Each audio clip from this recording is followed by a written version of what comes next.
The content featured in the following broadcast is purely for educational information purposes. It is based on real-life experiences and POV. Do not contact anyone featured or referred to in this video. And please do your own research. Ignorant and offensive. What you see here is both ignorant and offensive. Why is blackface offensive? Because in the 1830s and 40s, white entertainers would take grease paint, painting their skin black to mimic and mock slaves. They would take this tour on the road throughout the country for the amusement of white individuals. Keep in mind, the main character of these minstrel shows was called Jim Crow. That is where Jim Crow laws came from. Now, furthermore, why is this so offensive? Because if you wanted to display someone from jail for Halloween, just go as a white individual. Because contrary to popular belief, it's not just black and brown individuals that are in jail. So, why again is such actions offensive? Because it is reminiscent of the 1830s and 40s, the heyday of slavery. So for those that are unaware why blackface is offensive, please share this and educate the masses. In this video, we're going to look at two white male privileged podcasters and how they treat black culture, and how it equates to modern day slavery and blackface. We're going to start with Adam 22 of No Jumper fame. I'm not saying he paints his face black, but what he does is the equivalent of. So my understanding is he became big in the BMX world, and a little birdie told me that a video they made where they was riding over homeless people was featured on CNN, and they went viral and the website blew up. And on the back of that, it looks like he was able to open his own store in LA, and he was trying to do the same thing for BMXing as skateboarding. Now, I don't know him personally, but I know an awful lot about hip-hop culture. I grew up with it, and I do know someone who grew up in the same area as him, who has given me what I consider to be reliable information. And this being 2024, the year of truth, I thought I'd take a closer look into it, because there are other black commentary channels suggesting that he's like a modern day slave owner and he exploits mainly black people for clout, getting them to confess to things and having fights, and that he's obsessed with gang culture and he's throwing everyone under the bus and creating a deliberately unsafe and violent environment in which people have to go to work. I showed up with my armed security. And your security guy was like, well, he can't come in with a gun. And I'm like, well, we ain't going in there. Yeah. But I'm not going into this building without our armed security. Anything could happen. I mean, I'm sure you saw the situation where fucking 16 shot him, spit in Flacco's face. I mean, if that situation, oh, you missed that one? I missed that one. They get in an argument, whatever, and he ends up spitting in his face. They were suffering in viewership for a minute. The only time that their views went up was when there was an almost fight taking place, or some type of Jerry Springer style nonsense and content that would draw attention. People want to see some nonsense happen. They want to see the shock value. All right? No Jumper turned into Jerry Springer for the most part. You dig? WWE guy. I'm staring at you in the face and telling you that you're missing what I'm saying. If you want to talk outside face to face. What's the standing up mean? What's that mean? What's the getting closer mean? What's the grabbing mic? Like and subscribe. I don't want to do anything bad, and I'm trying to get to you. Get the emote in the chat. I don't agree with anything. He's there trying to figure out how he can still make money out of it. He's got people on the show, ex-gangsters, real gangsters, confessing to all sorts, taking it outside the studio, going live outside people's houses. How you're in the Illuminati? What? Why is he in the Illuminati? Because he's part of it, dude. Right. He's part of, like, you know, the whole Clinton mafia. And So, break the whole thing down. My pops. So my source told me he lived in a super rich part of town and his parents rubbed shoulders with the Clintons, the Rockefellers and the Rothschilds. But is it me, or is he really trying to play this down? Do you not know this? You haven't heard about this? You don't subscribe to the Clips channel. No. She doesn't know. Anyway. He is bona fide Illuminati. Yeah. What? Yes. I take back my engagement ring. You just wanted to show off the ring. Oh, I take back this ring. My dad was kind of like a low-level Democratic operative, like, helping people's campaigns early on. In the early 90s, 92. Just helping out. He was an alderman. Yeah. In the city of Nashua, New Hampshire. It is what it is. It's kind of like as low as you could really be on the local governance totem pole, but he was doing his thing, and he wanted to be mayor or something. He figured he could turn it into something. I think we have a real skeptic on our hands here. Can we bust out some conspiracy corner? Oh. Right now, hold on. This is, wait for it. And action. Okay, good. Okay, as you were, Mr. 22. Okay. New Hampshire. Low-level operative, right. You kind of have to win New Hampshire in the primaries, at least then, if you wanted to have a shot at winning the presidency. Kind of important then to be a low-level operative in New Hampshire, right? He was clever enough or lucky enough to serve on Bill Clinton's first election campaign, in New Hampshire, helped him win New Hampshire. Yeah. Probably realistically didn't play that big a role. Probably not. Probably not. Probably had nothing to do with it. You know what I mean? Last name is Grand Mason. Probably had nothing to do with it. My dad caught a federal charge for mail fraud because he allegedly was using his role as an alderman to basically get the construction company that he was employed by get jobs. What's an alderman for us dummies? It's just basically like really, really low. It would be like a senator.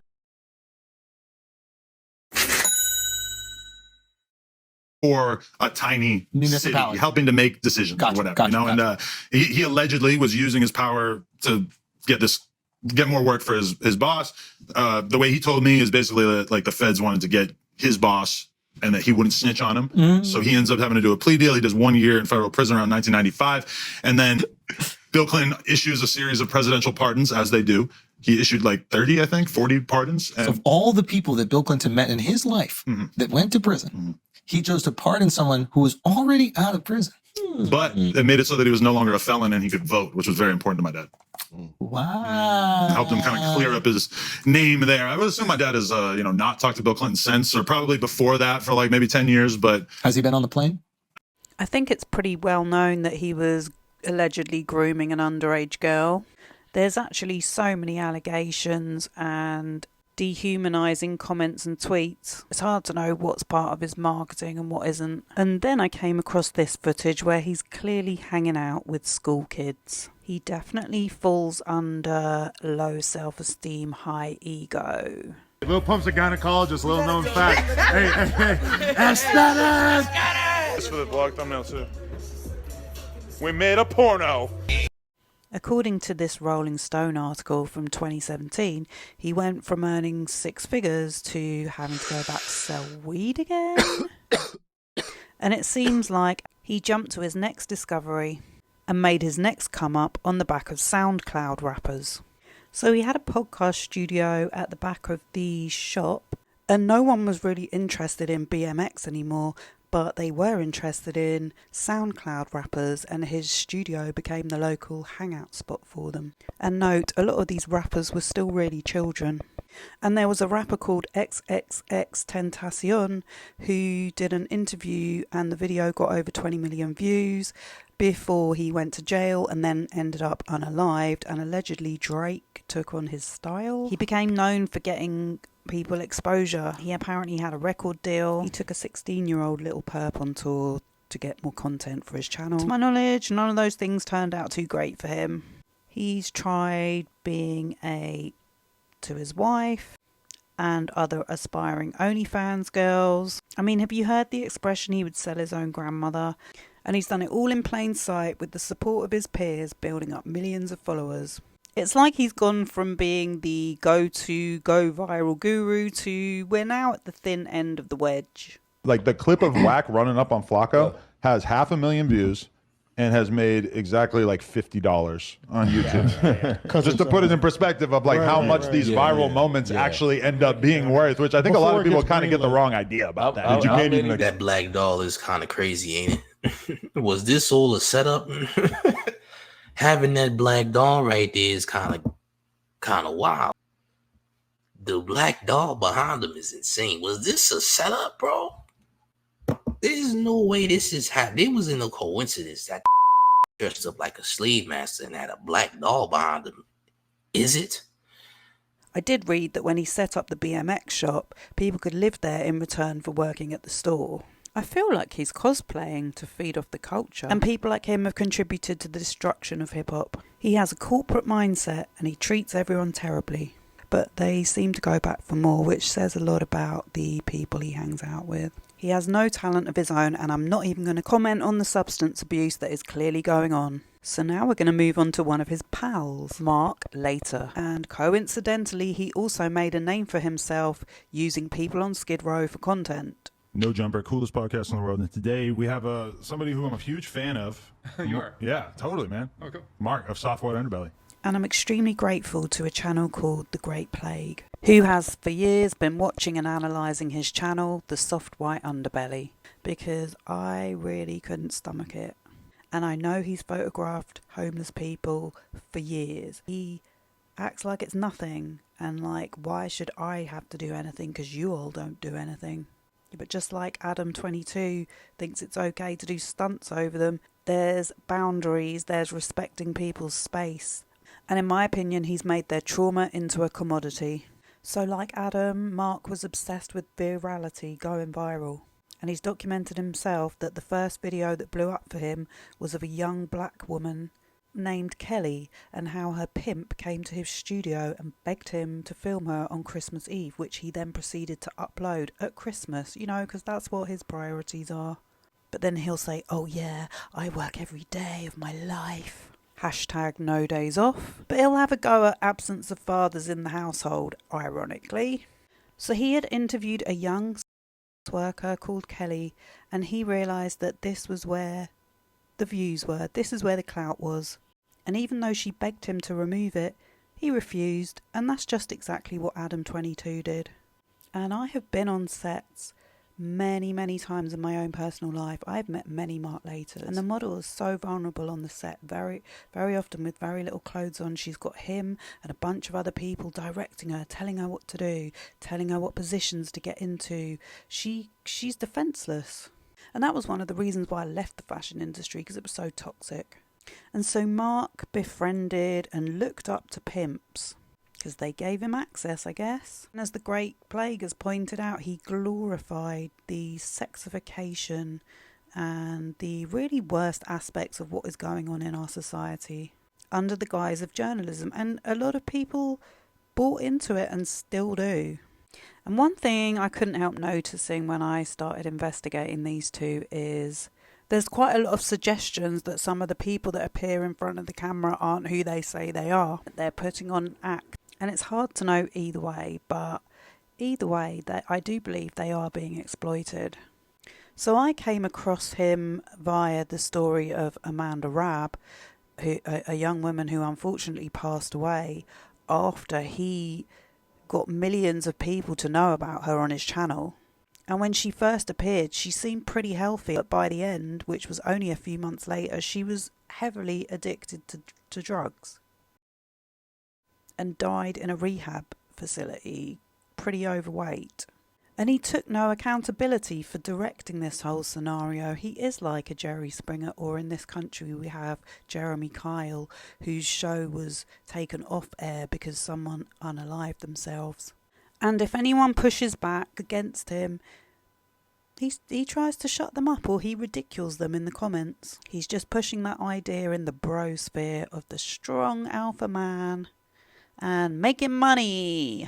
And, oh yeah, well, people get hurt. It is what it is. And there's been various controversies about his GoFundMes that he set up, apparently in response to the fact that people had sussed on that people were getting exploited. But even if he does give the people who appear in the videos some of the GoFundMe money, which he chooses what to pay them, look how many videos he makes about them. With Amanda Rabb, he made 14 videos. And some of them have got like 5 million, 6 million views. How much money does he make off of her being in a vulnerable state in his studio? And the poor woman ends up unalive, and he was there filming her like days before she passed. I was like, oh man, this could go badly. 7.5 months you've been here. Right, 7.5 months of my sentencing. I mean, does that seem at all sus to you? But he never looked into how she died. You could argue he had a little PR tour to make sure his version of events was the main narrative. I think he made a whole list of people who have passed away after being on his channel. I found this article by the student lawyer, Modern Slavery, Slave Contracts, Human and Labour Rights. The concern with slave contracts in the corporate world is that the strand of modern slavery it is built on is not glaring or outrightly obvious even to the employee. This inevitably causes potential artists or employees to sign contracts with red flags splattered conspicuously all over the contract. Additionally, this would lead to them forming harmful contractual relationships with employers who have no regard for the labour and human rights of its workers. I think one of the worst aspects of what he is doing comes under the term CP, which we know is absolutely rife on social media. And I think the idea that he can portray a child of 13 as a worker, just like that, it's all how he says it is, and it is just immoral. And, well, comment below what you think. So yeah, I don't think a child of that age makes the decision to do that. But we will leave on some analysis from the Great Plague, and he observes that Mark has taken a lot of his cues from people who describe themselves as pimps. Because I'm shopping for a brick right now. Well, I'm finna skin it to you right now. Look.